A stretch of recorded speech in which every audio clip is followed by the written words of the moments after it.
Assalamualaikum warahmatullahi wabarakatuh. Shalom, Om Swastiastu, Namo Buddhaya, dan salam kebajikan. Perkenalkan, nama saya Fadila Rania Rahmadanti, mahasiswa Ilmu Politik angkatan 2021 dari Universitas Negeri Semarang. Di sini, saya akan membahas tentang elektabilitas partai politik dan bakal calon presiden menjelang pemilu 2024. Sebelum itu, saya akan menjelaskan terkait elektabilitas sendiri.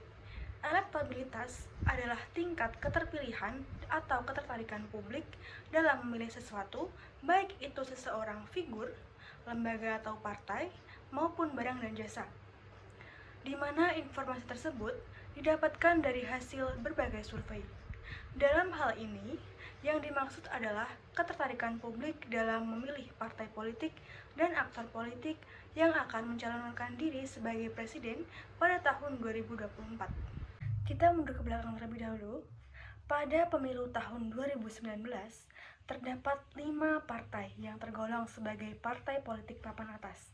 5 partai tersebut yakni Gerindra, PDIP, Golkar, Demokrat, dan PKB.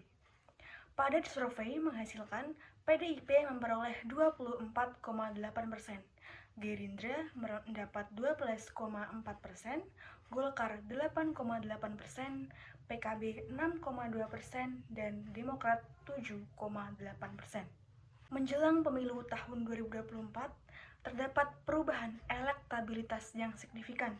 Berpacu pada survei yang dilakukan pada tanggal 24 Agustus hingga 3 September 2021, PDI Perjuangan tetap berada pada urutan teratas dengan elektabilitas sebesar 18,4%. Kemudian Partai Gerindra di posisi kedua dengan perolehan 11,1%, Partai Golkar 10,5%, Partai Nasdem di 8,5%, Partai Demokrat 8,2%, dan Partai Kebangkitan Bangsa memperoleh 7,9%. Survei ini menunjukkan adanya perubahan elektabilitas menjelang pemilu tahun 2024. Mengingat pemilu yang masih 2 tahun lagi, tentu elektabilitas akan terus berubah. Ada partai politik yang pada tahun 2019 memiliki elektabilitas yang tinggi, namun menjelang tahun 2024 terjadi kenaikan, begitu pula sebaliknya. Pesta politik pemilu tahun 2024 masih 2 tahun lagi, namun euforianya sudah mulai terasa sejak saat ini. Seperti safari politik dari berbagai elit politik pun sudah mulai nampak dan diikuti oleh sejumlah survei dari bakal calon presiden. Lalu, seperti apa gambaran peta politik saat ini? Berikut adalah pemaparan hasil survei.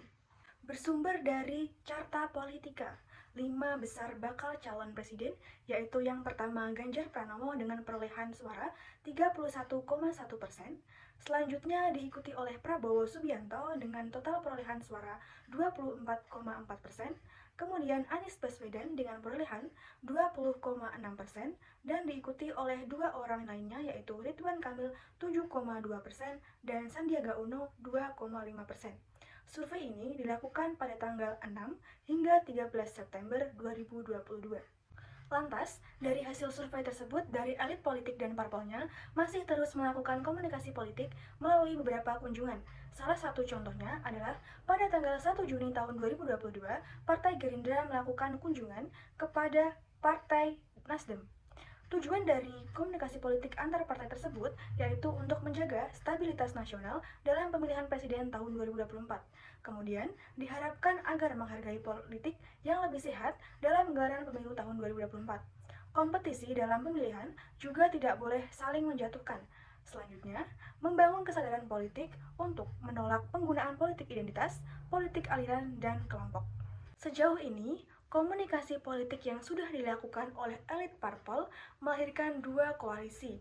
Koalisi yang pertama yaitu Koalisi Indonesia Bersatu, yang terdiri dari 3 partai, yaitu Partai Golkar, PAN, dan P3.